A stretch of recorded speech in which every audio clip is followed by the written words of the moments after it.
கன்னட ரக்ஷண வேதிக்கா அமைப்பினர் மாநில எல்லையான ஜூஜுவாடியில் சாலையில் அமர்ந்து போராட்டத்தில் ஈடுபட்டு வருகின்றனர். இது குறித்த நேரடி காட்சிகளை பார்க்கலாம்.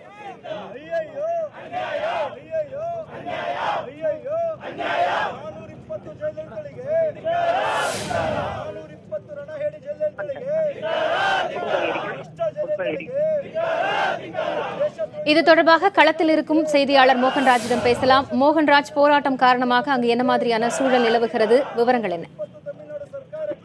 காயத்ரி, இன்று காலை முதற்கொண்டே இந்த போராட்டத்திற்காக காவல்துறை தொடர்ச்சியாக கர்நாடக காவல்துறை எல்லை பகுதியில் தொடர் பாதுகாப்பு பணியில ஈடுபட்டிருந்தாங்க.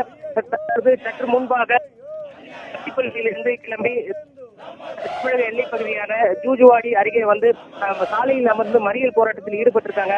இதன் காரணமாக தமிழக கர்நாடக எல்லை பகுதியில போக்குவரத்து முற்றிலுமாக நிறுத்தப்பட்டிருக்கிறது.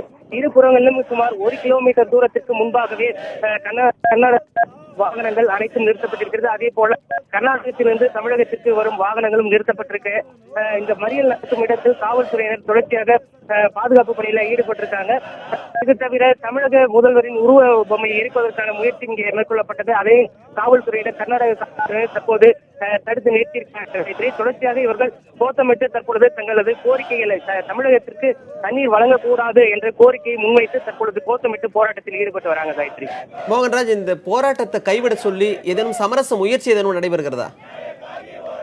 அதாவது இந்த பிரச்சனையை பொறுத்தவரையில் இரு மாநில பிரச்சனையாக பார்க்கப்படுகிறது. மணிமாறன், ஏற்கனவே உச்சநீதிமன்ற உத்தரவை அடுத்த சில மணி நேரங்களிலேயே கர்நாடகத்தின் பெரும்பாலான பகுதிகளில் பல்வேறு அமைப்புகள் மற்றும் விவசாய அமைப்புகள், அதே போல கட்சிகள் என பலதரப்பட்ட மக்களும் தமிழகத்திற்கு தண்ணீர் விடக்கூடாது என்ற கோரிக்கையை முன்வைத்து போராட்டத்தில் ஈடுபட தொடங்கி இருக்கிறது.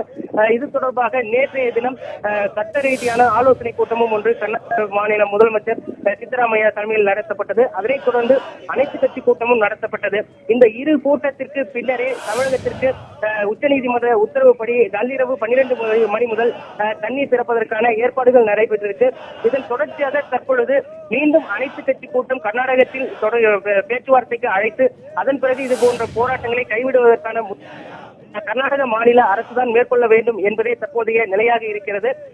தொடர்ச்சியாக விவசாயிகளின் கோரிக்கை ஒரு பக்கம், அதனை ஏற்று தற்பொழுது உச்சநீதிமன்ற உத்தரவுப்படி கர்நாடகத்தில் விடப்பட்டிருந்த போதிலும் அந்த தண்ணீர் தமிழகத்திற்கு கொடுக்கக்கூடாது. காரணம், எதிர்காலத்தில் கர்நாடக மாநிலத்தில் குடிப்பதற்கு கூட தண்ணீர் இல்லாத ஒரு சூழல் அப்படிங்கிறதா கர்நாடக மாநிலத்தில் இருக்க பொதுமக்கள் மற்றும் விவசாயிகள் முன்வெற்றி இந்த மாதிரி போராட்டத்தில் ஈடுபட்டு இருக்காங்க. மணிமாறன்.